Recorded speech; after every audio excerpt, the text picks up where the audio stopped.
What's going on, everybody? Demarco, Nano, and Eric here with another episode of Deadlifts, Dogs, and Dad Jokes. And very excited. We've got a really cool guest on today that you're going to really enjoy and learn from. And Eric, why don't you give him a quick Cliff Notes intro for me? Yeah, so today we're going to have on Kevin Driscoll. He was a former personal trainer and coach at Skill of Strength. I'll have Demarco in a second give you a little bit of information on Skill of Strength. Basically, right now he's doing online coaching, but he was, like I said, formerly a coach at the Skill of Strength. And today he'll be discussing everything from his values as a coach, his why, and tips and tricks on your fat loss journey. Marco, want to take it away? Yeah, absolutely. So Skill of Strength is a facility in Chelmsford, Massachusetts. And Mike Perry is the owner and one of the head coach there and owner. And there are, I believe, 6 or 7 active UFC fighters that are training there. And it's a cool place. It's where I did my kettlebell certification with Strong First. It's a wonderful facility. It's cool culture, great people, and fun toys to play with. So yeah, and a little addition. So he goes to Lifetime in Burlington, where I'm a personal trainer. So I've been running into him. We talk shop every time we see each other. It's he's definitely be a great great guest. Like that? Yeah, that was good. a great guest. So I figured getting him on here would be awesome. He's got a lot of good tips and tricks, and we're also going to end with a lightning round, which will be a lot of fun as well. Yeah, absolutely. Yeah, and if there are any people that you would like to see on this show, feel free to send us a message, let us know, comment below in the video, or if you're on Spotify listening, then you can also you can't comment on Spotify stuff, can you? I don't think you can. No, unfortunately. Yeah. Just text us. Yeah. Just text. Yeah. Text Eric or text Nano. Nano will handle that stuff there. So but we had some fun. Talk about some fun stuff. Let's do it. What's up, gents? What's going on, dude? How are you? Where are you guys at right now? I knew he was going to ask that. Yeah. So we're at a fitness studio that is not officially open yet. Okay. So we're basically it's a CIA safe house right now. Love that. Love it. Just the guy in some way. Yeah, we can divulge the location later on. So. Yeah. Hey, don't make anything public just yet. That's awesome. How are you guys? Well, it's not my facility, but it's not mine either. That's the reason. It's through a friend. Lifetime. I'm legally allowed to be here though, so we didn't break into someone's place. Don't worry. Nice. Is this going to be your first spot? Yeah, for my friend that's opening it. Yeah. Okay. Gotcha. Very cool. As you know, I'm at Lifetime, so I'm just co-hosting. I come for support, moral support. Hey, that's the best support. So I love that. No, that's great. Very good. Yeah, man. Thanks for coming on. By the way, we did a little intro prior to you coming on, so we already kind of introed you, but obviously you'll give us a little bit more in a minute. But appreciate you coming on, dude. I figured you'd be a great guest. Dude, I appreciate it. And like I was telling you, Eric, I'm like, this is the first one for me. So I'm really excited to be a part of this and, get that rolling in my life. Because obviously this is something I've always wanted to do. So I appreciate you guys having me on, inviting me. Yeah, brother. No problem. So figured I'll have you kind of start us off with a little bit of the intro on you. Like, just give us a little bit of background where you started, things like that. For sure. Yeah. So basically, the start of it, I mean, I grew up being an athlete, playing, baseball, hockey. I played football for 2 years in high school, but that wasn't for me. It got too cold. I didn't want to get hit while it was too cold. So I was like, I'm all set with this. But yeah, so I played mostly baseball, hockey throughout high school. I was fortunate enough to play baseball in college as well. So kind of like the transition from high school to college, I think baseball was a big reason as why I kind of started training. Yeah.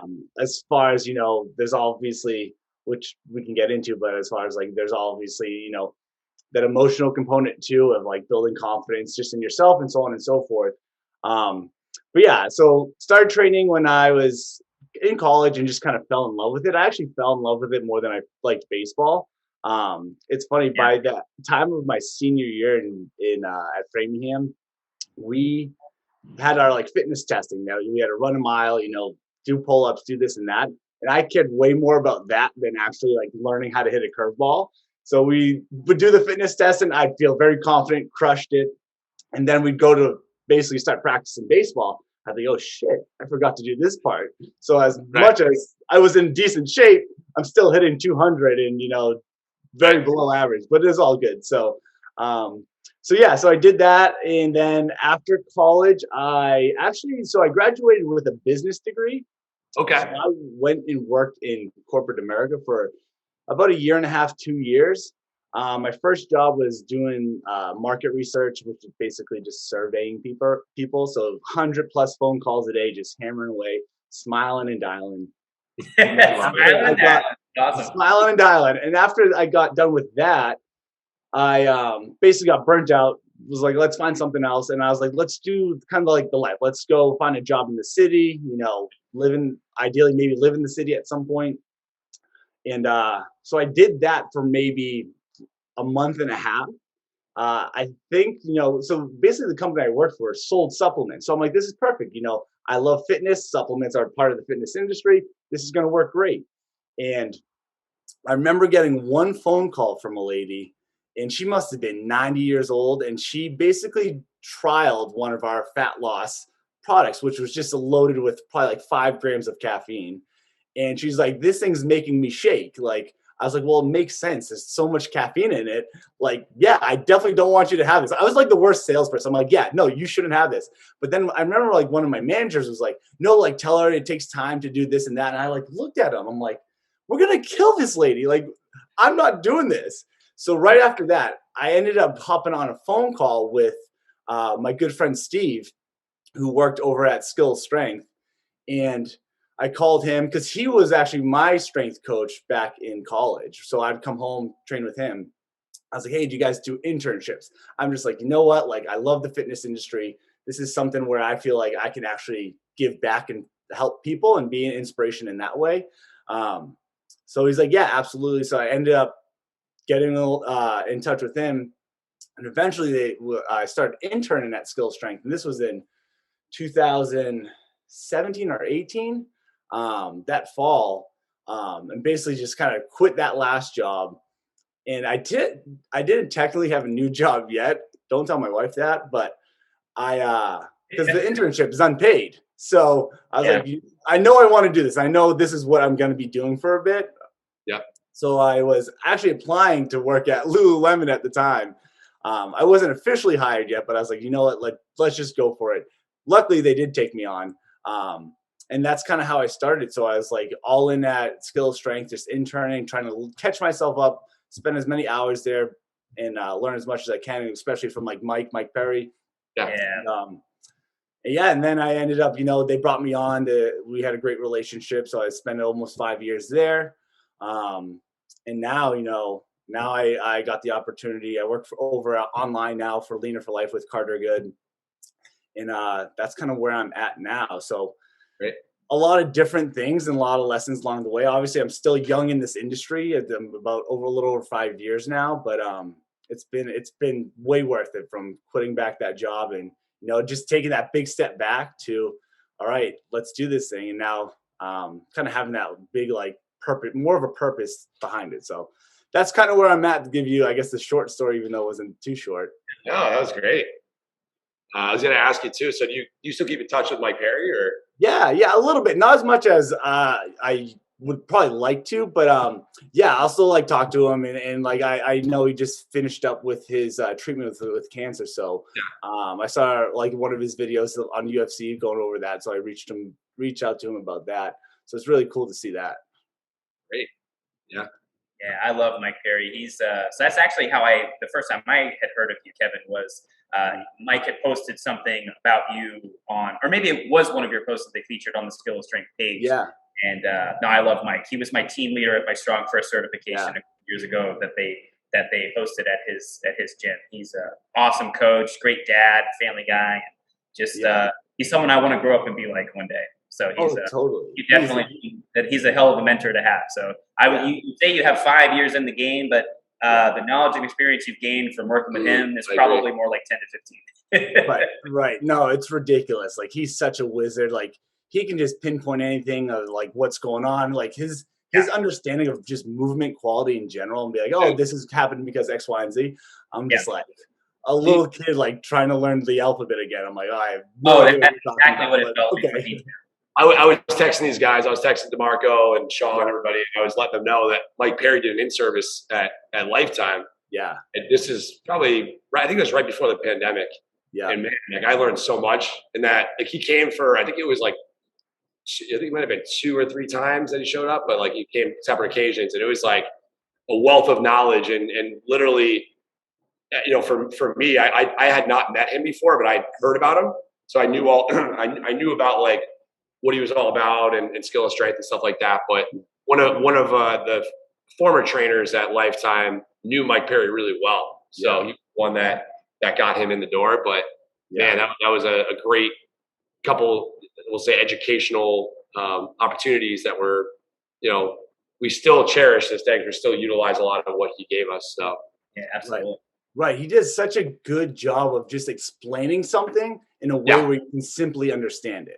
Where it's just like, oh, like that makes sense. Well, it's like you can get like the very nerdy scientific, like all these crazy words where it's like, I have no idea what you're talking about. That's another language. And the way he explains things and teaches them, you understand them. And he does so great of making it practical too. Like this is why it's super useful as well. So yeah, no, he's a wizard. We always called him the wizard. So I like that. Yeah.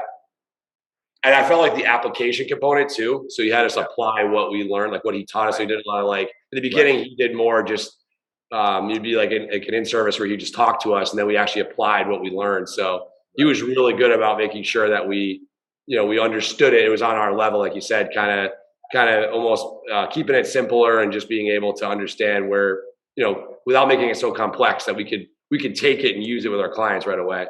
Right. Exactly. So, and it's so funny because he does such a good job of like, obviously, with the information people get behind, whether it's like their doctor telling them something or whatever it may be, and at least in this industry, he'll be like, he understands that like to a T. And it's the doctor's like, hey, like you got to stop squatting and deadlifting. And then he'll be like, all right, we'll change your perspective. Like, do you want to basically sit on a toilet? Like, okay, then you got to at least squat somewhat. It doesn't have to be this huge barbell back squat, but we have to do some sort of squat or some sort of variation of it. Same thing with deadlift. Do you want to pick up something from the ground? Are you going to tell like a mom that she can't pick her kid up from the ground? Okay, well, realistically, you have to deadlift. We don't have to call it deadlifted if that's the word scares you, but we're going to call it some sort of hip hinge and a brace and this and that. So, yeah, he's just very good at, again, like you were saying, really explaining things to make it easily applied and understanding, but also like giving people another perspective of like, this is kind of a why behind we do things. 100%. Yeah. Which actually brings us to our next thing. You mentioned why. So what would you say your why, your mission statement is? Yeah. So, I mean, my why for my clients, really, it's as weird as this is going to sound. This is a typical millennial here, is basically like saying like YOLO, you only live once. Like you truly have one life. So like my goal for my clients is to really make sure they live their most fulfilled life, however they want to live that. Like really just kind of creating them to be, I say, hey, let's join teams here. We're going to create you to be an absolute badass, whatever that means for you. So just whether that's strength, quality of life, body composition, whatever it is for them, it's really just to, make sure they live their best life to their definition of that. Yeah, that's great. Any question you got? No, I think that's great, man. That's one of the things and I forgot to say this earlier, so you reminded me, Kevin. Thank you. That's one of our little taglines with this series, and something that I try to do with my clients as well. Is I want to help them become their strongest self, but also have fun along the way. Have fun along the process. And I think Tony Gentilcore has said, we asked him, why he does what he does, and he said he just wants to turn people into deadlifting Terminators. I feel like everybody more or less kind of has a similar approach to that, which is I love it because you're very much service oriented. You're talking about how much you learned from Mike Perry. You're talking about how you want to serve your clients. You're not sitting here, dropping all the letters at the end of your name and you said nothing about that, and all that stuff, which is awesome. And we've all come brush shoulders with those individuals. That it's all about the me. So I can already tell now just after a few minutes that your values as a coach definitely align with mine. So it's so funny. This is something I learned from Boyle was one of the first articles I read from him was like 10 things that you need to know as a new trainer. And the first one is like, you're going to have a stage where you think you know everything. I think I was like in the first 2 months of actually training, I'm like, oh yeah, like I'm gonna prove everyone wrong. Or like I'm gonna show everyone what I know. And it's like he's like, get over that as soon as possible. Cause like six down, like even at this point, 5 years in, it's like, wow, I know nothing. Like I know nothing. There's so much skill. And you never do know everything. You're always gonna continue learning. But like, yeah, like as far as having those letters, like cool, good for people. But you know, I find obviously, you know, I find the way I kind of coach is like very kind of personal, goofy, like almost like the approach is like fitness is a part of your life, but it's not your whole life. So let's have like, you know, let's talk about like I love the show I love the show Friends in the Office. Let's talk about like Harry Potter. Let's talk about like sports, whatever we want to talk about. Obviously, you know, making sure we're getting done what needs to get done in the gym, but also understand like, hey, there's more to life than this. But obviously, I understand this is important. Yeah. So yeah.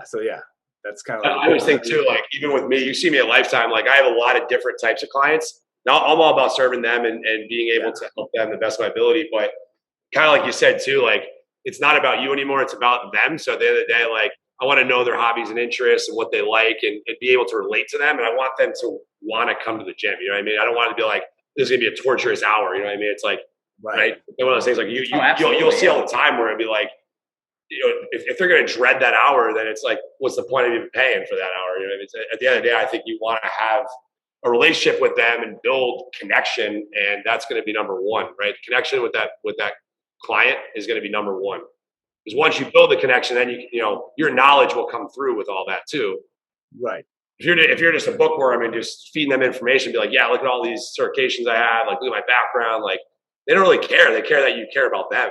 And at the end of the day, obviously you want to help them, but with that, you want to be able to be a person and not a robot and just like, yeah, do these 3 sets of squats and whatever. You know, it's like actually communicate and get to know them. And I had an old boss because I worked for Mike Boyle as well. I did an internship and same idea. Like just coaching was obviously a big thing. You want to learn how to coach your people, but at the same time, you want to be able to, you want to spend an hour with that person.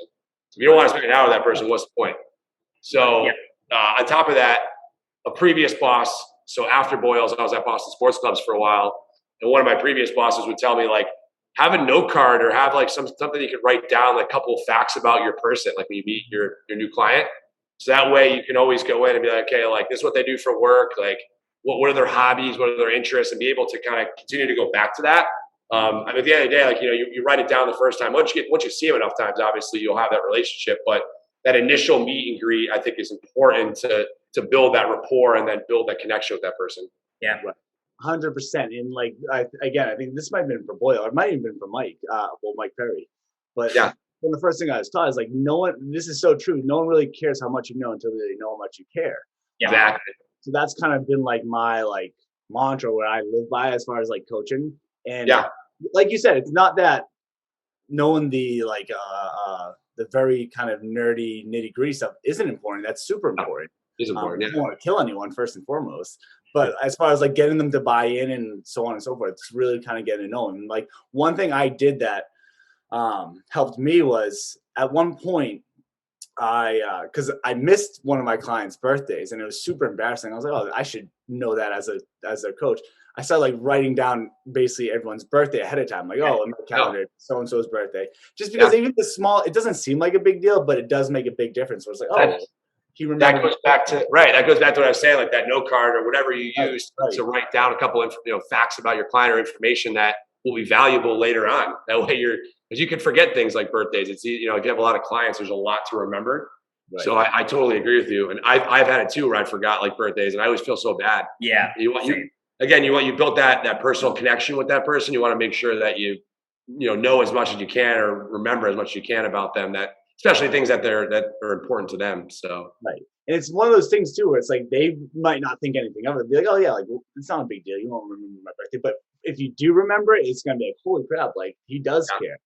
It's a huge deal, yeah. Well, Mike Boyle would always talk about the 20-year rule. It's like sometimes they may not remember at the time, but like years and years later, they'll come back and be like, oh my God, you did so much for me and whatever else. Like they'll remember it years and years later. So a lot of times, like things you do now, it's like a return investment. You'll pay off in the future. So right, no, for sure. And it's like funny. One of the things you were saying earlier is like you kind of build these relationships with your clients. And it's like selfishly, a lot of my clients that I built relationships with, especially strong ones, was I like felt bad because I feel like I was getting a lot out of it from just like, obviously, when I started coaching, I was 22, 23 years old. So Yeah. I had a lot to learn about life in general. So I'm learning about all these little things in life. It's like, wow, I'm training the VP of this company. I'm training this person who owns 6 businesses. I'm training this, like these very just generally successful people.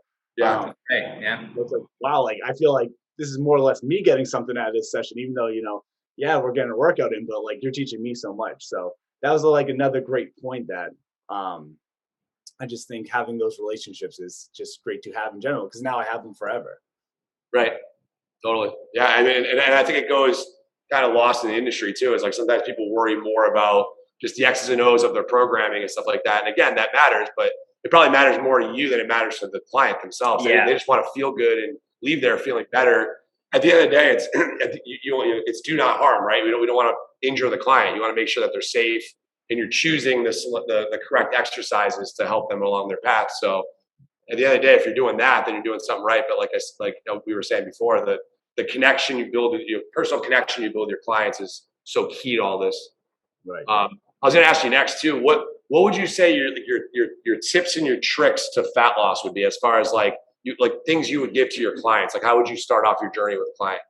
So that's basically a good question. It's a tough one. Everyone's gonna be different. Exactly. That's why I figured I'd ask. I wanted to know kind of your process, I guess, like how you start with a client, like what maybe the screening process, but also what you would do to help them, like especially someone that may be slow to get started.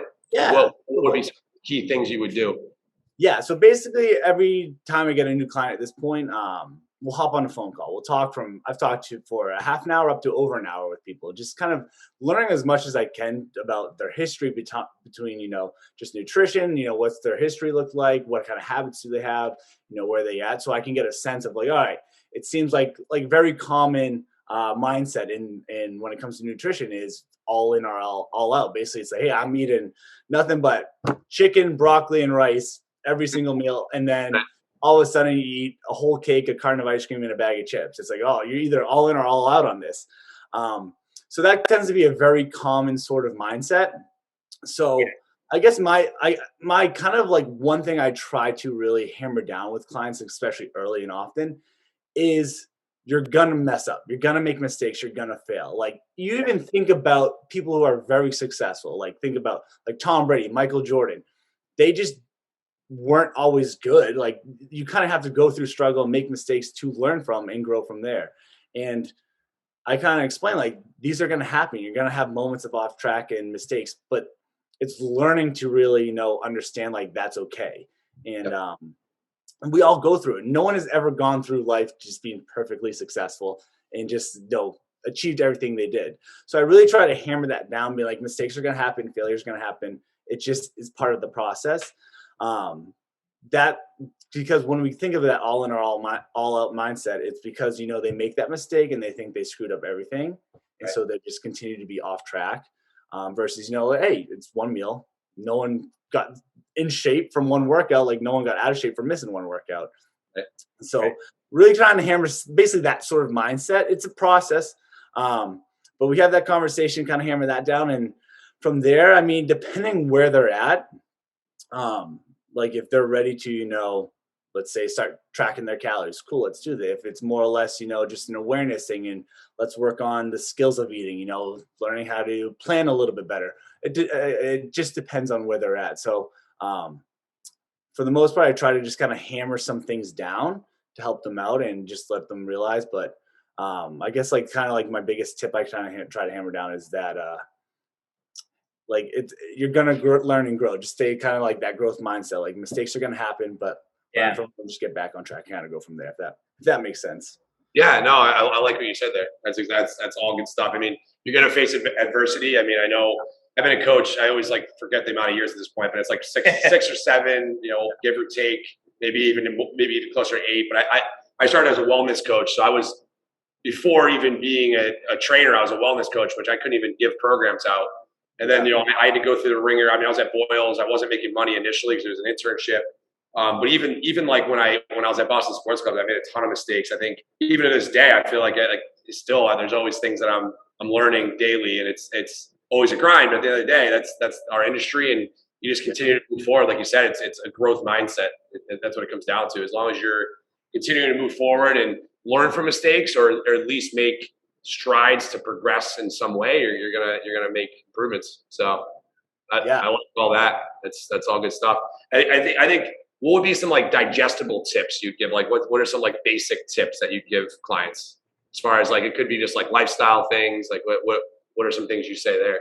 Yeah. So as far as just tips to take home is like, one big thing is plan ahead. Like do as much planning, in my opinion, as you can, like from the day to the week, because think about this, you think about just like our general populations, because that's who I work with. Like you think about a mom, they have to wake up, get their kids ready, then say they have to go to work, they have to work all day. So they're always already making all these decisions throughout the day. So when it comes to like planning out your meals and your workouts ahead of time, it's very easy by the end of the day to think of the more easy, comfortable decision to make versus being like, hey, we already have this planned out. Even from a meal prep standpoint, is like, hey, have this cooked up, or at least, have it taken out of the freezer so you can just cook it when you get home. To try to make that last decision as easy as possible. So having some sort of plan in place, because decision-making, brain fatigue is a thing. So trying to make those hard choices a little easier. And even if that is by 5%, that state makes a big difference. And you think about even like waking up in the morning to say like this father has to only can train at 5 a.m. It's like, okay, even though like this seems ridiculous, but if you get your gym clothes out ready and you have everything kind of prepared the night before, like waking up is already a challenge in itself, especially that early. But if that's like the biggest challenge, you're going to be more likely to obviously just do it. And again, you don't have to make as many decisions in the morning. So planning ahead, just have some sort of plan in place rather than just not winging it, is what I find pretty darn important. And then as far as, just from a food relationship standpoint, is understanding like there are no good and bad foods. They're just foods. And what I usually explain to people is like, there was a guy, because obviously a lot of my clients are just weight loss clients. There was a guy who ate Twinkies for, I believe it was 10 weeks straight and lost like 28 pounds. And it was really just to prove like, hey, like it's kind of that calories in, calories out, finding that calorie deficit. That's the point he's trying to prove. And you can eat whatever you want to eat and still get there. Now, don't get me wrong. He probably felt like absolute shit. He wasn't getting all his micronutrients he needed to get in. It was probably a super big challenge for him, but he's just kind of proving a point there. But so, because when it comes down to it, again, there's food is not just fuel. Like it's not just like, hey, you got to fuel. It's celebration. It's big events. There's a lot of emotion behind it. So, and there's joy behind it too. You think the holidays are coming up this weekend. You're dang right, I'm eating some pie and whatnot all weekend, and celebrating some good drinks with the family. So learning that, like, hey, good and bad food, like just reiterate, it's just food. There's going to be a time and place for, treats, chips, ice cream, this and that. And obviously, majority of the time we want to be, having whole foods, protein, those sort of things. But just understand, like, if and when you do eat these bad foods, like it doesn't define you as bad or anything. It's just food, and you're literally one bite away from being right back to where you were. I think a lot of times when we define that food as bad and we have it, it ends up leading on to more like that more kind of bender, let's call it, continues on, because it's like, oh, I did something bad, I had bad food, so like I already screwed up. So it's just this kind of trembling effect. So that's kind of like another big tip is like, hey, from a mindset standpoint, there's nothing as far as good and bad, because you are going to have those things. So it's just like, just accept that, and so let's find that right balance of what that will look like for you.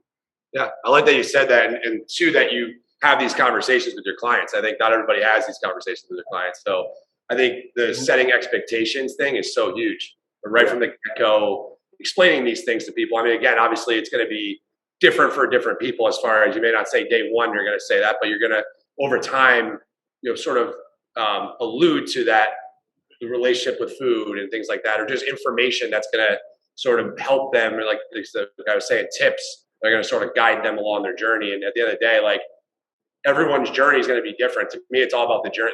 I always say the journey is the show. I think it's Pat Davidson, I think, coined it. I don't know if you know who Pat Davidson is. Yep, I know Pat. Great coach in New York City, yeah. So, like, everyone's journey is going to be a little bit different. It's not necessarily about the outcome itself. It's about the journey. You know, it's about what you're doing at that time, that present time. So, like, not worrying too much about the past, not worrying too much about, like, what's happening down the road. Yeah. Just continuing to just have that growth mindset and move forward and try to progress and move forward. That's the big things. Totally. And like what I'll tell my clients is not necessarily what I'll tell them, but like basically my goal is like at some point we all want to be roughly around here. You know, 80% of the time this is what we want to be doing. Yeah. As kind of like our end goal. But like how we get to that end goal is going to look different for absolutely everyone. Yeah. And not to say that end goal is going to be the same for everyone, but it's going to look roughly like this. Like I was saying, like, yeah, we want to be training or moving our bodies some sort of way a couple times a week. You know, we want to be our daily activity to be up as well. We want to make sure we are eating very nutritious foods. We want to make sure we're having a lot of protein, but like how we go about this sort of lifestyle is going to be absolutely different for everyone. Yeah, exactly. Different ways to skin a cat. And even when I said too, like the outcome, I mean, it does matter. You want to get somewhere when you're working out or when you're changing your habits and your lifestyles, but too many people worry about the outcome itself and not about the process it takes to get there. That's the big thing that I try to get to my clients to understand, at least, you know, right off the bat, because it's like you said, everyone's going to be a little bit different in how they approach it. You know what I mean? Like the ways that it's not going to be cookie cutter the way the program's going to look, like the training program. Like I'll cross off things all the time. Like I'll do an exercise and be like, that's not going to work today, like based on how they're feeling or whatever else. So there's always going to be, I say variables, you know, along the way. So you always have to be ready for those variables. So I think you have to kind of prepare for the unknown. You already have to have, okay, if this isn't going to work, I'm going to do this, but you're always going to have, you know, a basic overview of what you want. And then you sort of make adjustments based on the individual in front of you. Right. Exactly. And one good point you mentioned there was, you know, we tend to look at constantly look at the end goal. We're like, hey, this is like, and it seems so far away all the time. And I was actually talking to a client yesterday, and he was basically saying like, hey, like I feel like, you know, my weight loss progress should be a little further along. So I obviously like to ask questions kind of back and forth. And so basically to give you some input, he's down like 6 pounds in 2 months. So I explained to him, I'm like, hey, like look at it this way. I understand it's not probably as fast as like the usual trendy diets, but look at it this way. Like, I'm like, how would you feel if you were down 36 pounds next year at this time? And he's like, what, are we amputating my leg or something? I was like, no, but like, just to let you know, that's what pace you're on right now. Like if you lose 3 pounds a month for the next 12 months, I'm not a math wizard here, but I'm pretty sure that's 36 pounds. And he's like, oh, basically there's a whole change of perspective. And I know like guys like Carter, my boss, and Jordan Side say, like, if you lose a pound a week, doesn't seem like a lot to compare to other things, but that's 52 pounds in a year. Like that's crap plate. So we almost overestimate what we can do in like a month, but underestimate that saying what we can actually do in a year. So I love that. Yeah. So yeah, you kind of nailed it too. The emotional connection you could build with somebody, because people will remember that too. Yeah. You could continue to go back to their why. You know, once you hammer that why, then they're going to be more motivated, but it's going to be intrinsically too. They're going to think about it whenever they're not feeling quote unquote motivated. They'll be a little bit more disciplined to keep doing what they're doing, continuing to do, get those habits in and continue to work on their goals, because they know, okay, it's going to pay off. Like they'll keep thinking about it could bring me to where I'm trying to go as far as if I keep doing this. So right, for sure. But to add to that too, tell me a little bit about like the way you program for your clients. You don't have to give me like the X's and O's. I'm just curious about how does it, we'll say, an average client, what does that look like? What's a program look like for that? Yeah. So, I mean, I'm a meathead at heart, that's for sure. I obviously like love powerlifting. I love like doing strong for stuff. Yeah. So as far as program for client, just in general, it's very functional movement based. We're going to hit our movement patterns: hinge, squat, push, pull, some single leg stuff, core stuff. But so it's tricky now. This has been a big transition from what I was doing at Skill of Strength to now it's all online based. So a lot of what I do now is very focused on nutrition and habits. I'd say that's probably like 70-80% of it. And then I still kind of design programs for them. But for the most part,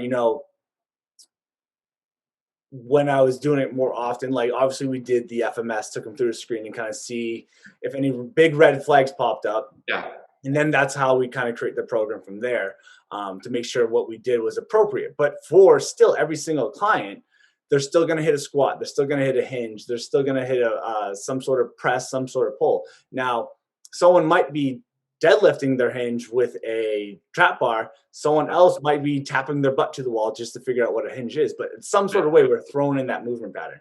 A squat might be using an assisted TRX to a box, but also we might have someone doing a double kettlebell rack squat. It just kind of depends where that. So for the most part, how I program is very kind of functional movement based. It's kind of, I guess, like that 80% of it. And then 20% of like, all right, what is this person into? Are they a meathead like me? Like, do they want to crush arms half the time? Okay, cool. Let's give them some arm exercises. Are they into like very like, conditioning a bit? Cool. Let's throw in some conditioning there. So not that it gives you many details of kind of what I actually program, but as far as kind of where my mindset comes from with it. I like that. That's pretty similar. Very similar, I think I program that way. Demarco does. I know, like, you obviously get your one-offs. There's always clients where it may be a little different from what you normally train. Like, I haven't done a lot of this, but you always get if you get like a power lifter or something like that, obviously they're going to be training a little differently. I was going to say, you get a little bit of balance. I know you did your powerlifting meet recently. How'd that go? Like, what was your experience from that? It was awesome. So actually last year at Black Friday, I probably for 2 years I was really into getting a coach, but I actually never did it until last year on Black Friday. And that's when I followed Greg Robbins and Tony Bonvecchio for a while at the Strength House in Worcester. And I knew I also wanted to do a powerlifting meet at some point. So knowing that they have a big background of powerlifting and they're kind of like a very powerlifting focused gym in a way. I reached out to them. So before I reached out to them, I bought one of their programs. So it was like their hypertrophy program. Did that for 12 weeks, got absolutely phenomenal results. So right after that, I reached out and Tony Bonvecchio got back to me and I started working with him. And I just gave him like, hey, dude, I know nothing about like what I need for powerlifting. I just know I want to do some powerlifting. So I don't know that little outfit I have to wear, but like, where do I get that? Let me know about that. What do I get for shoes, this and that? What are the weight classes? What is this? So I was like, I have all these dumb questions, but he was awesome. So I'd always be like, hey, I have another dumb question. He's like, stop saying like you have dumb questions. They're great questions because you just don't know what you don't know. So anyway, I just started working with him and absolutely positive experience. He's very good at what he does. And obviously there's a reason why he does what he does and has a lot of success with it. But yeah, and then this month, actually in December, I had my first meet, which is again a great environment. And it's funny that you probably like people who think of powerlifting in their head. They see obviously these crazy weights and crazy people doing this and that. It is probably the best environment, most supportive environment I've ever been a part of. Where it's like you're not like you're competing. Ideally you're competing with yourself. You're just trying to hit your own PRs. You're trying to do your own thing, but everyone else there is cheering you on and super supportive. So it was nothing but a positive experience. And as far as like the actual lifts themselves, I hit 3 PRs that day, so which was nice to do. And like Tony just really showed me how strong I can get. And I feel, even, finishing up with him, I feel I have a lot left in my tank still with that. And this is kind of only the beginning. Because obviously that's my first meet, but I'm excited to obviously definitely do another one down the road. It's awesome, man. Good stuff. I was going to say too, I kind of pivot a little bit with when COVID hit and stuff like that. How did things change for you? Because you were at Skill of Strength during COVID or no? Yeah. So once COVID hit, I was still at Skill of Strength. Yeah. And basically what happened, we obviously went on shutdown. So we ended up doing like a couple classes a week online. I'd still do kind of like Zoom personal training sessions with a handful of clients. Yeah. It was tough. It was definitely tough. Like you go from working crazy amount of hours to like not working like 10 hours for the week are like coaching wise. So it was definitely a big difference. And for me, like the social aspect is like what I love about it too. So that was another big challenge as well. And that was a big kind of transition from SOS to my current job. But it was tough. And then I think it wasn't like too bad because at one point we were allowed to have outdoor classes, maybe like 3 months later. So we started having more of a routine with classes. And then late summer, early fall, I don't know the exact timeline. We opened up indoors again. So we started doing personal training. Classes were still outside. And then we slowly transitioned everything back inside. And since then, so maybe earlyish fall, lateish fall, we went kind of full back inside. And so we hit the ground running there. And then basically how I transitioned from SOS to my current job is Carter Good, my current boss now, is someone I've followed for 5 years. He's had a crazy transformation. He lost like well over 100 pounds, I think. And he's been a coach for a while now too.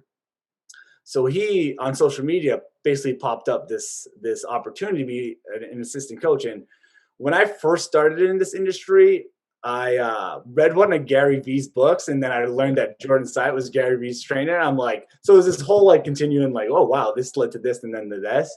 And I'm like, wow, Jordan Syatt like does online coaching, like is a savage, whatever, all this, such a good person, like positive person. I was like, I want to be like him at some point. Like he's like, loves Harry Potter. I'm like, that's phenomenal. So anyways, something I've always been interested in. I just didn't know how I would approach it. So when this opportunity came up, I'm like, okay, cool. Like definitely something, again, I've been interested in. Kind of was even talking about doing a little something of online coaching at SOS. And then when this came up, I like started to apply. I'm like, oh, this dude has a huge following. I'm sure there's like thousands, like not that there's thousands of coaches, but a bunch of coaches applying for it. So I almost like talked myself out of it. And then I was like, you know what? Like, screw it. Like the worst that happens is I don't get it. So I ended up applying for it and kind of filled out the application. And then I got a message the following day from them saying like, hey man, just read your application, saw your page, really love kind of what you're promoting, would love to hop on a phone call with you. So my first thing was kind of like, what do they call it when you're like shocked by almost like a celebrity? Like, oh my God, this is ridiculous. And starstruck in a way. Yeah. I was like, oh my goodness. Like I've been following this guy for 5 years. Great following. This is ridiculous. So we hopped on a phone call and we kind of like hit it off, talked for like maybe an hour or so and just kind of like felt like it was a good connection. And then I followed up maybe later that day and just said like, thank you for the opportunity. It's great getting to know you. And then he kind of followed up that evening saying like, hey man, we love you. We want to bring you on board and so on and so forth. So I'm like, holy crap. And it's like so funny. There's obviously like a lot of things that was the reason why I accepted the job too, because me and my wife were actually right now in the process of it. Want to kind of go adventure and travel a little bit more. So like we're actually in the process of renting out our condo right now and moving across the country to San Diego. This obviously gives us the opportunity to do that because her job's fully remote since all of COVID started and super flexible about that. And so obviously I can kind of work from wherever. And even like starting this job, I was able to, travel to Arizona, spend a week in Maine. Obviously provides a little bit more flexibility. Went to New York City for 5 days. So it's like kind of like a good benefit where it's like, okay, like I want to, experience a little bit more of the world because I went from out of college, staying in Massachusetts to working to then coaching for 5 years. And now it's like, okay, like I call it my midlife crisis. It's like, I really want to make sure like I experience the world a little bit too, just to, grow as not only like, obviously you want to grow as a person, but like there's more to us than fitness, growing in the fitness industry. But I also want to grow and just, experience the world because like I said, for some reason I'm 20 years old, but I have this like, I got to live my life YOLO whole mindset. So that's kind of like what led to me going to Leaner for Life, my company now that I work for, and working for Carter Good and going from SOS. So what would your future career goals be then? You said you're looking to move Yeah. Yeah. So we'll move.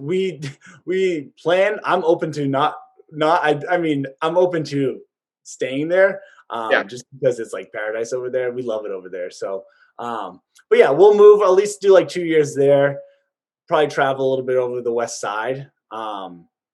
And kind of see what's going on over there. Probably Nice. come back at some point.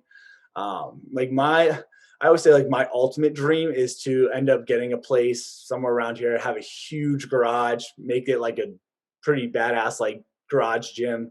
Yeah. Bring some people out of there, still do this online business, and just kind of go from there. And just kind of that would be the ultimate dream. But this is good, kind of like next steps for us. Well, what would your advice be to your younger self? Um, what would my advice be to my younger self? That's a good question. Like, I would say it's like funny. It's like work hard. Like, I definitely come from a family that was like very good work ethic. Like, my dad, blue collar, like drives a truck and is up at like 3 o'clock in the morning and work until 5, 6 o'clock at night. My mom, nurse, went through nursing school with 3 kids and had a job. Being a nurse is tough in general. So Yeah. just doing that. So it's definitely like there's a lot of pride between work ethic and working hard. But Sure. also there's a part where it's like, hey, don't be afraid to like hit the brakes a little bit, enjoy life a little bit. Like that. So Oh, yeah. So it's like that funny balance where it's like, yeah, definitely work hard and do your thing, but obviously enjoy the moments of life too, because obviously life's gonna fly by, and yeah. that's why I'm like, this is like kind of my thoughts. Like, okay, like me and my wife, yes, we want to have kids at some point, but the short window for us to have experience, and you have this sort of flexibility is not that it's small, but it's not obviously huge either. So Yeah. so, yeah, and just really just live your life. Like, if there's something you want to do, you do it. Like, obviously do your research, understand consequences on both sides, but like live your life depending on who cares what anyone else says. And I I like think that. that's another big thing is like you Not valuable. truly make yourself happy. Like, if you can develop that almost like the emotional independence, like you're going to be pretty well off. Yeah. Yeah. I think lately for myself, I told Demarco this, I think it was last episode, like making intentional time for yourself. Like Mhm. balance, I guess, is obviously on a part of that too, but I think being intentional with your schedule and what your values, or make sure it aligns with your values. But Yeah. like you said, obviously being, you're more flexible now with your online coaching and stuff like that. So you have more time to be able to travel and things like that. Like where I'm at now, I mean, I'm with Lifetime, I work a ton of hours. I mean, you see me, I'm there all the time. It's harder for me to do that kind of stuff, but I know like later on in the future, like eventually that might be stuff I want to do. But I know like I like what I'm currently doing, but it goes to show you the grind of in the fitness industry as a trainer and things like that. That's any profession, but at the end of the day, I think it just comes down to making sure you have time for yourself and you allot that time, because, like you said, it's valuable, and you don't get it back. So Right. And I think that even clarify what I was saying a little bit more is like, basically, like, yes, work hard, but the biggest difference that I think I wish I knew when I was even 5, 10 years ago is like there's a big difference between being busy and being productive. And like yeah, when I was transitioning, when I was at SOS, I was up every day before 5 a.m., opening up the gym, kind of getting it ready. You kind of do the 5 to 10 o'clock rush. Mhm. Um, and then you kind of do some admin stuff throughout the way. Then you're back for the evening from 3 to 6, 7 o'clock at night. So it's a long day. So it's like you're definitely gonna just be mentally and physically beat up.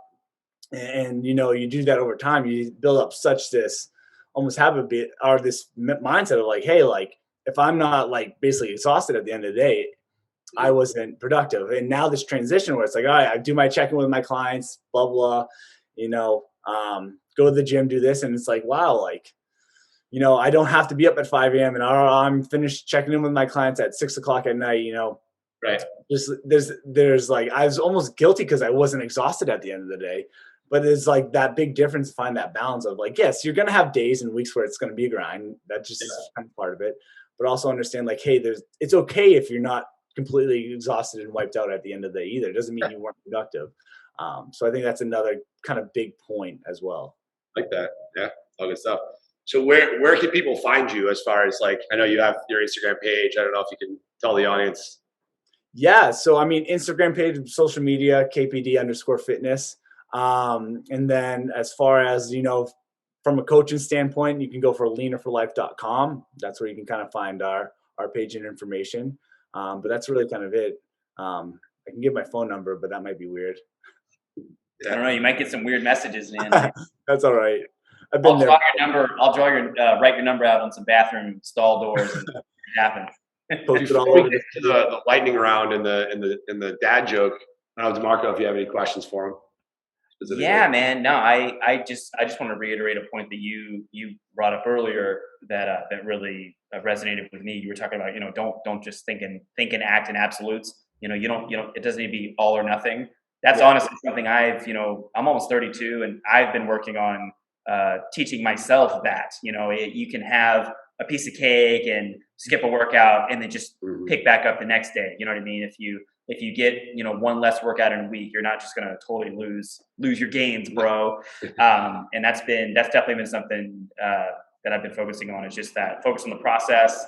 And of course the outcome is going to guide you. You're going to work towards that outcome goal, but focus on putting the steps in. So I think that's a great message.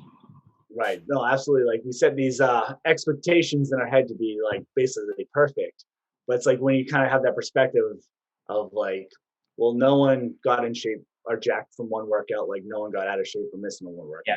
What you do kind of over time. We kind of have these expectations where it's like, oh, we ruined everything if we had a off-track meal or we missed a workout. So no, good. Right. So any other takeaways you have? No, I mean, off the top of mind, not right now. I'm sure things may pop up in this rapid fire round, but no. Sweet. All right. I guess I'll lead us off with obviously Christmas coming next week. What's your favorite Christmas holiday type movie?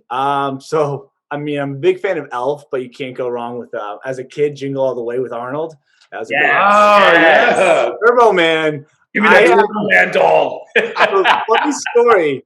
When I was a kid, I wanted a Turbo Man doll, and my mom and grandmother would go traveling all around Massachusetts to find one, and we couldn't find one. Yeah. And I recently found one on Amazon. It was $1,200. I'm send it to them. I'm like, get that for me. That's what I want. That's really funny. That's great. Jesus. I love that scene where they're putting the costume on him, and it just it's so tight, and it's obviously not designed for his body. That scene is so funny when they're suiting him up.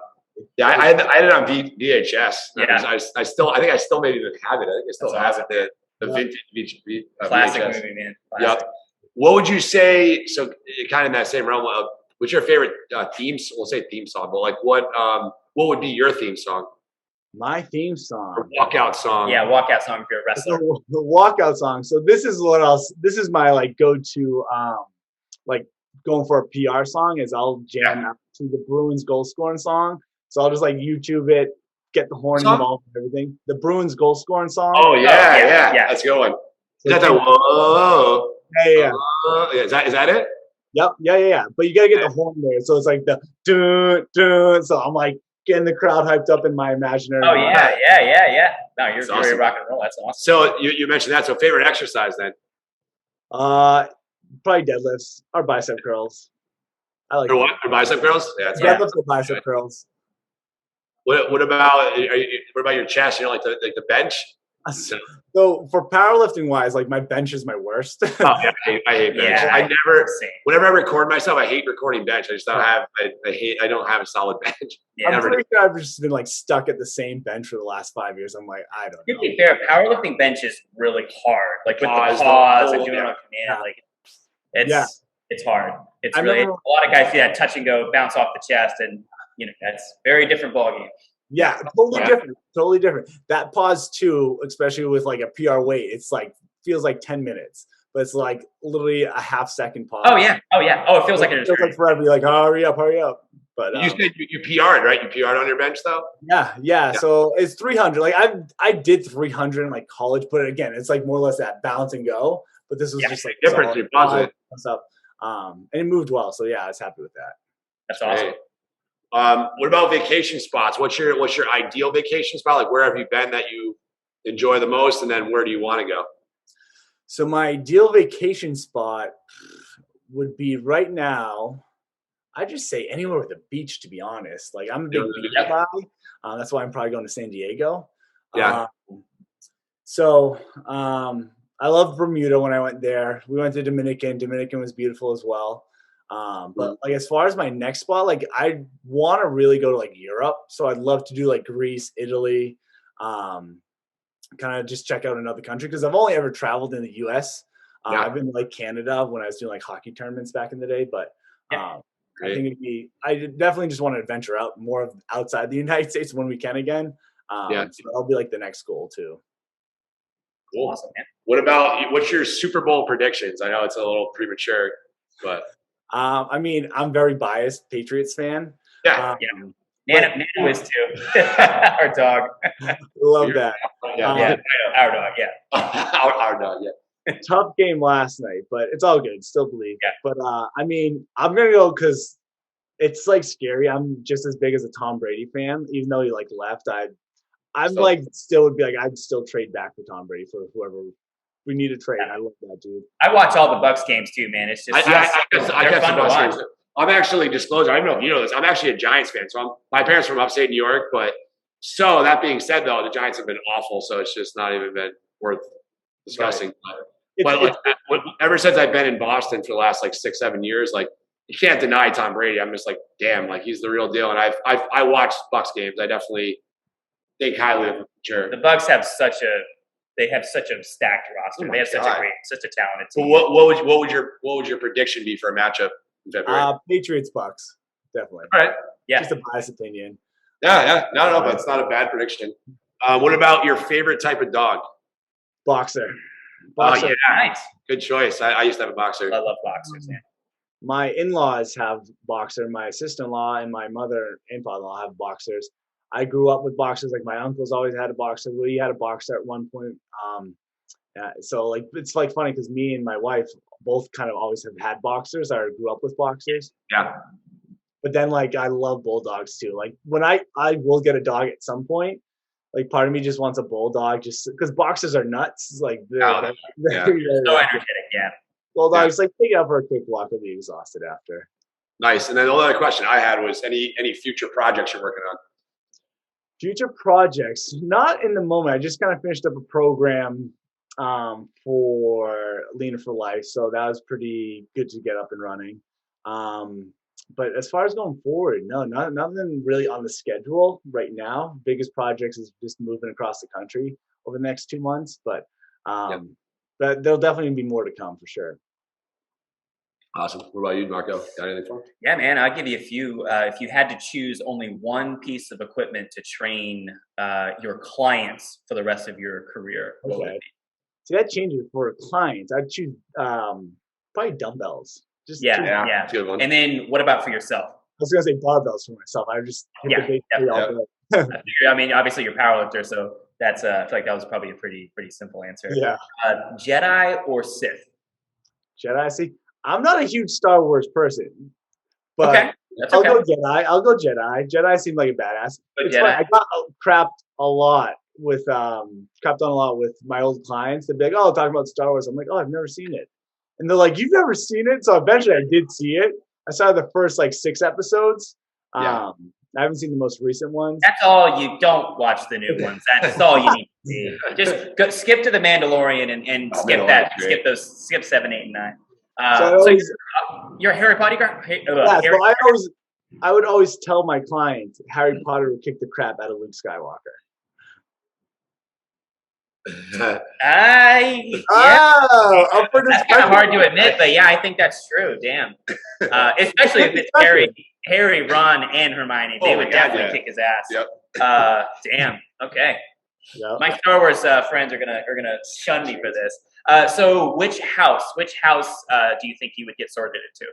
As much as I'd love to be Gryffindor, because I've taken this quiz before online, it puts me in Hufflepuff every single time. So I guess that would be Hufflepuff, but I'll bring Hufflepuff up on the list for them. Yeah, no, that's great. What's your favorite genre of music? I mean, I'm definitely like a Justin Bieber fan. Going to Nice. see him in Oh, concert soon. Like I'm a 13-year-old girl over here. okay. So yeah, I mean, I love sort of like pop, anything you can really like jam out to. Like whenever I go to the gym, like I crush like Mariah Carey. All I Want for Christmas Is You right now. Dude, I love it. I love it. So Hey, anything no, like, no judgment, man. I I'd listen. say. I rock out to Madonna. I listen to Madonna's old like classic hits. I used to have the CD when I was back when the CD was the thing. So Yeah. no judgment. I rock Britney, I like Tina, and Madonna. I like EDM too every once in a while. Yeah, Like house yeah. EDM's music. fun. EDM's fun. I worked out to that last night actually. Yeah. It's perfect. Yeah. You can't go wrong with me. Like I like will go from like listening to like NSYNC to like Eminem to like Mariah Carey. That's my playlist, man. EDM, Yeah, my music playlist. sometimes country. Like it just depends on the mood. Like I was listening to Good way to put it, yeah. like Good Charlotte the other day. I'm like, I just get the whole variety. That's a throwback. That's a real throwback. That'll take totally. back those angsty teenage years. Yeah. That's awesome, man. What about? I was just thinking too. Demarco, you mentioned it. You're a big Space Jam fan too, right? You always wear that Space Jam jersey. I've seen it in the Toon Squad. Oh yeah. Yeah, I think you wore it at Lifetime one time, Toon Squad jersey. Yeah. What's the big inspiration of Space Jam? You just growing up watching it, or you just? Yeah. I think just growing up watching it. There's no real big reason behind that. But no, for Halloween this year, we were me and my wife were, I think it's Lola and Bugs Bunny. And I was like, wow, how cool would it be to just have a Space Jam jersey? So I'm like, let's actually get like legit jerseys and we'll go from there. Dude, but that opening sequence right after he makes the shot, and it's the highlight reel of MJ, and they're playing the song like that. I get chills just thinking about that right now. I will take that over the Rocky IV workout montage. I'm fired up to. That's just thinking about put that on the TV, and I'll go for a PR, man. I'll be ready to freaking go. I love that. Everybody get up. It's not a good day. So yeah, it's a good one. Well, it's funny that they remade the Space Jam with LeBron. It's just not. Doesn't have the same vibe. It just doesn't. It's different, yeah. It's just I haven't different seen vibe, it yet. yeah. You can't really replicate it. Yeah, and plus, like, just Jordan in general, especially that his documentary just came out recently. Over the last months, it's just like, wow, like how they used to play, like, was ridiculous compared to what it seems like now. You know, like, oh my God, yeah. The physicality. I still, I mean, I love basketball. Like, I think they're way more athletic now than they ever were. Yeah. But everything's a foul. It's just so annoying. Like I was watching the Celtics the other night. It's like they literally call the stupidest fouls. However, like that being said, though, like I like a playoff game. Like if like the Celtics are in the finals, I'm obviously going to watch it. Oh like, yeah, absolutely. Like the atmosphere and everything else, you can't beat that. But yeah, but as far as the physicality and like the way the game was played back in the day, it's like there's nothing like 80s, 90s, like. And the way those guys used to talk to each other was just ridiculous. Yeah. Like the trash talking, like Bird would run up to him and say, "I think I'm getting 58 tonight." And he would literally get that exact number. Like they talk so much trash to each other. Jordan, remember Jordan obviously would put the jersey on his nose. So oh my goodness. Absolute savages. Yeah, I just think there's a lot of prima donnas now. There's a lot of like I said, they're great athletes. Don't get me wrong, they're fun to watch. They're fun to watch. Athletes, yeah. I'm not going to not watch them. It's just some of the prima donnas, like like they'll complain about every single foul. They take games off. I hate that they take games off. I don't want to preach about that, but it's just that stuff annoys me. I'm with you. No. Yeah. Especially growing up, where it's like you grow up with these like role models that just have such grit behind things too. Yeah. And now it's like. That's like who do I look up to, right? Like Jordan. I mean, Jordan. What was that? Everyone's seen that stomach bug game that he played, and he still put up crazy. Was he like trash? Was it Scottie Pippen like holding him up? He's like going off on the bench. I remember that. Absolutely. He looked terrible. He's gonna get sick. He was about to get sick. He had a fever. He had like a fever, and just felt terrible. Probably went to the locker room and puked his guts up. Well, that's why I think we love like someone like a Brady. Tom Brady's emulating like a Jordan, really, right? He's like a Jordan of football. It's amazing to watch. 44, he's still absolutely crushing. He inspires me. I see him and I'm like, dude, I got no excuses. I hit 40.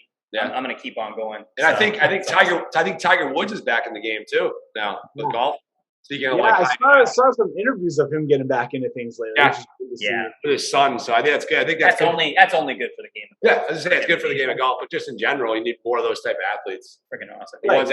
That's why these guys are so special, and that's why they're literally the top of their sport. Like the Jordans, the Tiger Woods. It's the reason why everyone looks up to them. They're the best of the best because. Well, right. And as you mentioned, they all face adversity. They all went through 100%. Trials and tribulations to get to where they're at now. Right. You got Jordan getting cut from his high school team. You got Brady, who was never always had to work for his starting spot. It was never always guaranteed the starting spot. And so forth. But yeah, I know it's crazy. It is crazy when you really think about it. It's like they were never perfect at what they did, but they just never said no. They never like quit. Right. As cheesy as that is, it's true. Yeah. No, you're right. Any other questions you got? No, man. This has been a great talk, man. I could. If we were popular enough, I would say let's just rock another hour of this. But we don't have the viewership and fan base yet. Yeah. We're not Joe Rogan status, but this was great, man. I had a great time getting to know you. And we got to get together at some point. Get a lift in and come to Lifetime. Jesus, he's at Lifetime all the time. Come to Lifetime. We can talk shop and we'll lift some barbells, lift some kettlebells, and have some fun. And before we leave, what? Beat a bunch of bros. Oh, that's it, man. 100%. That's it. You have your dad joke ready to go? Oh, dad. See, this is. I got a joke. I'm not much of a dad here, but I'll give it my my best 2 cents. So, well, that was funny. I always did like riddles of the week over at SOS, so I kind of took one from that, and hopefully I don't botch it here, but it's why don't eggs tell each other jokes? Why don't eggs tell each other jokes? I know it, but I want you to say it. So they don't crack each other up. That's a good one, yeah. That's good. Why are those? What? I was gonna say, if you ever talk to Mike Perry, he's the king of dad jokes. He's got them. Oh, yeah. Harry on there. That'd be good. No, it'd be great. Why are ghosts terrible liars? I don't know. You can see right through them. That's the best. Love that. It's the best with the worst. Yeah. That's what it is. The best. Yeah. By chance, the one I came across was a sports one, so this will be fun. When is a baseball player like a spider? When he catches a fly. Love that. Yeah. That's perfect. That's awesome. You guys must have a boatload of these at this point. Yeah, it's funny. So the name of this podcast, Deadlifts, Dogs, and Dad Jokes, it actually came from one of my former clients that I used to work with, and Marissa, who's been on the show before, badass lifter, 2.2 times body weight deadlifter. She's a stud, does like 7 pull-ups. But anyways, so we would work out in the garage, and it would be her, myself, and then my dog Nano. And I always deadlift. We've always said deadlift Wednesdays. We're like, yeah, it's like deadlift Wednesday. And then I joked and it's like deadlifted dogs Wednesday. And then I was always dropping these stupid corny jokes.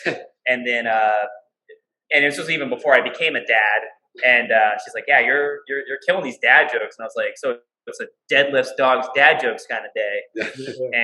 And then I think I texted you and was like, that's the name of our podcast. Because so I'm not a dad right now, so it makes but because he's a new dad, it makes sense. And I don't have a dog, so ironically that's funny. But we both love deadlifts. So he just leeches onto me for the dads and the dogs. But as far as the deadlift part, man, it's funny that you never really see me lifting because I always have clients when you're at Lifetime, but. Man, I love to deadlift.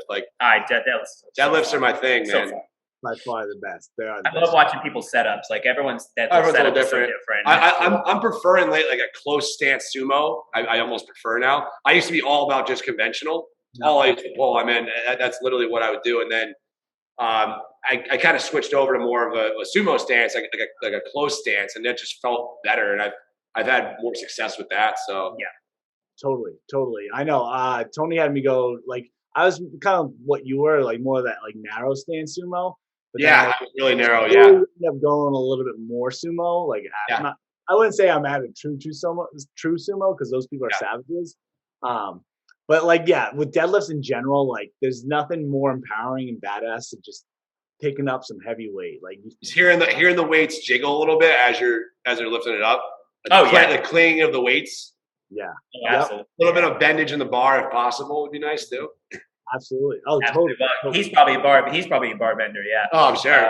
Yeah, that's awesome. Well, it's funny. I think so my best deadlift's 430-ish, which is decent. It's one of those things for my weight, I'll take it all day, but it's the bar bent just a little bit. And I was like, yes, finally. Oh yeah, absolutely. Wait for that bar to bend. Absolutely. Yeah. Totally. It'll get to the point when you get to the top where it's bending, and then when you finish it, it just is like bouncing, bending. And you're like, oh, we did it. We made it. Like, We made it. yeah. Oh, yeah. Yeah. Absolutely. Yeah. Anything else for us, man? Or No, dude, I appreciate you guys. Thanks for the invite. Thanks for having me on. It's great kind of getting to catch up and talk to you guys anytime. I really love this. So yeah. That's great, man. We did as well. Yeah. It's very informative, man. Like it was definitely really good. yeah. I'm guessing we'll get this up, probably this week or next week? Or This coming week. Yeah. This is right. This will be the one on deck. We usually publish or post or upload or whatever on Monday or Tuesday. So hopefully tomorrow. Hopefully the rest of you'll send them everything. Being a dad, my daughter's about to turn a year old next month. Wow. Still figuring out my workflow and like, cause I'm also a stay-at-home dad, so it's fun. It's fun. Just a new challenge. So when I get it up, we'll send you the links and everything and all that fun stuff. So awesome, dude. I look forward to it. No, I appreciate it. Thank you guys. Yeah, man. No problem. Are you gonna be in the gym tomorrow? I'll be there. International Chest Day. International Chest Day, man. Let's do it. Let's do it. Yeah. Hi, brother. We'll see you around. Thanks for coming on. All right, man. Yeah. Thanks again, guys. Great to see you. You too, man. We'll see you. All right. Cheers, guys. Later. And want to thank all of you so much for watching. Hope you enjoyed this interview with Kevin. If you want more other people on the show, please comment below and let us know. And as always, remember to train your body, feed your mind.